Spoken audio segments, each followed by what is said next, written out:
इस वक्त की बड़ी खबर रामानुजगंज से। नगर पंचायत पूर्व उपाध्यक्ष शैलेश गुप्ता द्वारा वार्ड क्रमांक 2 में भूमिहीन लोगों के साथ आबादी पट्टा की मांग।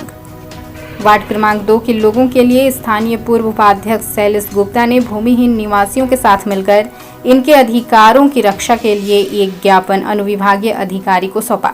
यह ज्ञापन विशेष रूप से उन लोगों के लिए था जो वर्षों से अपने निवास स्थलों पर रह रहे हैं, लेकिन इनके पास आबादी पट्टा नहीं है। शैलेश गुप्ता ने ज्ञापन में उल्लेख किया है कि वार्ड क्रमांक 2 में बहुत से लोग दशकों से भूमि पर रह रहे हैं, लेकिन उनके पास कानूनी कागजात का अभाव है।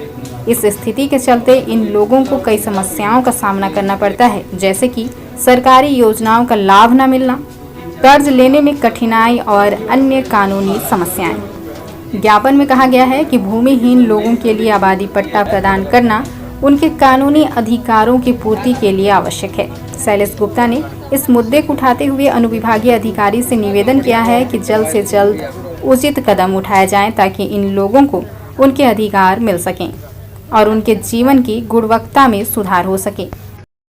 देखिए, हम लोग सभी यहाँ पे नगर पंचायत के वार्ड क्रमांक 2 के निवासी हैं और ये सभी पिछले 50-60 से अधिक वर्षों से 2-2, 3-3 पीढ़ी से नगर पंचायत के बगल में स्थित पानी टंकी पारा जो है वहाँ पे निवास रहते हैं और वह भूमि जो है नगर पंचायत की वह आबादी भूमि के रूप में है और उसमें कच्चे मकान बनाकर वर्षों से लोग रह रहे हैं। इनमें से कुछ लोगों को पूर्व में राजीव आश्रय योजना का पट्टा प्राप्त हुआ था और उसके बाद शासन द्वारा लगातार कई सर्वे कराए, इनके जुर्माने भी हुए, राजस्व विभाग का इनको नोटिस भी मिलता रहा, लेकिन 2018 में इनको पट्टा मिलने के लिए विधिवत सर्वे कराया गया, लेकिन वो पट्टा वितरण उस समय नहीं हुआ।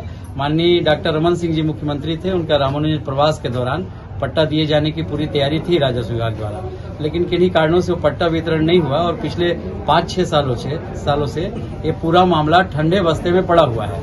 अभी जो है वार्ड क्रमांक 2 के सभी पानी टंकी पारा के निवासी हैं, लगभग 30 से 35 की संख्या में इन लोगों ने अपना आवेदन रामानुजगंज के एसडीएम साहब को दिया है और इन सभी की मांग है कि हम सभी को हमारे काबिज भूमि पे हमको जो है आवासीय पट्टा दिया जाए और ताकि उसमें भविष्य में इनको प्रधानमंत्री नरेंद्र मोदी जी द्वारा प्रधानमंत्री आवास का भी लाभ इनको दिलाया जा सके।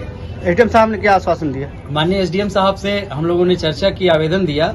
उन्होंने आश्वस्त किया है कि वो उच्च अधिकारियों से मार्गदर्शन प्राप्त करके और शीघ्र ही आबादी भूमि के इन काबिज लोगों के आवेदन के आधार पर उनका जो है सर्वे कराएंगे और पट्टा दिए जाने की जो भी शासकीय प्रक्रिया होगी उसके तहत पहल करेंगे। आप लोग कब से रह रही हैं वहाँ? हम लोग अभी 50-60 साल से ऊपर से रह रहे हैं। मेरे दादा ससुर लोग रहते थे, उसके बाद हमारे ससुर लोग, उसके बाद हम लोग रह रहे हैं। हम लोग को कोई कागज पत्र नहीं मिला है, इसलिए हम लोग आए हैं। क्या बोले साहब? साहब के पास तो आवेदन लगाए हैं अभी तो। ज्ञापन सौंपे जाने के बाद अनुविभागीय अधिकारी ने आश्वस्त किया है कि वे इस मुद्दे पर गंभीरता से विचार करेंगे और आवश्यक कदम उठाएंगे। उन्होंने कहा कि जल्द ही एक टीम बनाई जाएगी जो इस मामले की जांच करेगी और संबंधित अधिकारियों से मिलकर समस्या का समाधान निकालने का प्रयास करेंगे। पंचायत रामानुजगंज के वार्ड क्रमांक 2 के लगभग 30 से 35 लोग बता रहे हैं कि वो 30 से 40 साल से पूर्व से वहाँ काबिज हैं और उनको अभी तक पट्टा नहीं मिला है, तो पट्टा के संबंध में वो आवेदन प्रस्तुत किए हैं। सर, इस पर किस तरीके की कार्रवाई की जाएगी और क्या आश्वासन दिया? अब इनका फिर से सर्वे किया जाएगा और उसके अनुसार से आगे कार्रवाई के लिए इसको प्रेषित किया जाएगा। शैलेश गुप्ता ने कहा कि यह कदम केवल सरकारी नीतियों को लागू करने के लिए नहीं, बल्कि इन लोगों की स्थिति में सुधार और उन्हें न्याय दिलाने के लिए आवश्यक है। उन्होंने कहा कि उनका संघर्ष तब तक जारी रहेगा जब तक भूमिहीन लोगों को उनकी कानूनी हक नहीं मिल जाता। स्थानीय निवासियों ने शैलेश गुप्ता की सराहना की और आशा जताई है कि उनकी मेहनत रंग लाएगी और जल्द ही उनके समस्याओं का समाधान होगा। इस तरह के प्रयास न केवल सरकार की जिम्मेदारी को दर्शाते हैं, बल्कि समाज की जिम्मेदारी को भी उजागर करते हैं कि हर व्यक्ति को उनके अधिकार मिल सके और उनका जीवन सुगम हो सके। विशेष रूप से विवेक यादव, अमित गुप्ता, संतोष पासवान, कृष्णा पासवान, संजय पासवान, ददन पांडे, कमला देवी, नौशाद अली एवं समस्त आवेदनकर्ता मौजूद रहे। Bureau report, GSR news.